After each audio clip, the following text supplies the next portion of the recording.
ஆஸ்திரேலியாவில் இப்போ வந்து ஆட்டம் சீசன்னா முடிய போகுது. லாஸ்ட் மந்த் ஆஃப் ஆட்டமு, இப்போ மே மந்த்து. அப்புறம் வந்து விண்டர் ஆரம்பிச்சிடும். இந்த மந்த் வந்து கொஞ்சம் நல்லாயிருக்கும். அந்த செடியில் உள்ள அந்த மரத்தில் உள்ள லீவ்ஸ் எல்லாம் வந்து கொஞ்சம் நல்லா பழுத்து ஆரஞ்சு கலர் ரெட் கலர் ஆகி அதெல்லாம் வந்து கீழே விழ ஆரம்பிக்கும். கீழே வந்து கார்பெட் போட்ட மாதிரி நல்லாயிருக்கும், அழகாக இருக்கும் அதை பார்க்குறதுக்கு. அப்புறம் ட்ராவல் பண்ணும்போது அந்த ட்ரீஸ் எல்லாம் வந்து பார்க்குறதுக்கு ரொம்ப கலர்ஃபுல்லாக இருக்கும், பியூட்டிஃபுல்லாக இருக்கும். அதுக்கப்புறம் வந்து விண்டரில் வந்து அந்த லீவ்ஸ் எல்லாம் தொலைஞ்சிட்டு வெறும் குச்சி மாதிரி தான் நிற்கும், அந்த மாதிரி இருக்கும். அப்புறம் வந்து என்னென்னா, ஆஸ்திரேலியாவுக்கு நம்ம ஃபஸ்ட்டு டைம் ஊர்லேருந்து வரணுன்னா லைக் விண்டரில் வரதை விட சம்மரில் வர்றது நல்லாயிருக்கும். ஏன்னா விண்டரில் வந்து ரொம்ப குளிராக இருக்கும். ஜூன் ஜூலை ஆகஸ்ட் வந்து ரொம்ப குளிராக இருக்கும்.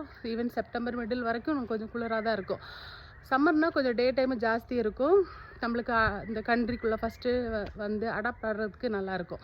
விண்டரில் வந்து ஒரு நெகட்டிவ் ஃபீலிங் மாதிரி இருக்கும், ரொம்ப குளிரும், ரொம்ப கஷ்டமாக இருக்க மாதிரி இருக்கும். நாங்களே வந்து வரும்போது செப்டம்பர் ஃபஸ்ட் வீக்கில் வந்தனால ரொம்ப குளிராக இருந்துச்சு. அப்போ ரொம்ப கஷ்டப்பட்டோம். ஸோ வந்து விண்டரில் வரதை விட வந்து சம்மரில் அந்த டைமில் வந்தால் கொஞ்சம் நல்லாயிருக்கும் ஆஸ்திரேலியாவில் ஃபஸ்ட் என்ட்ரி ஆகும்போது. Okay, thank you, bye bye.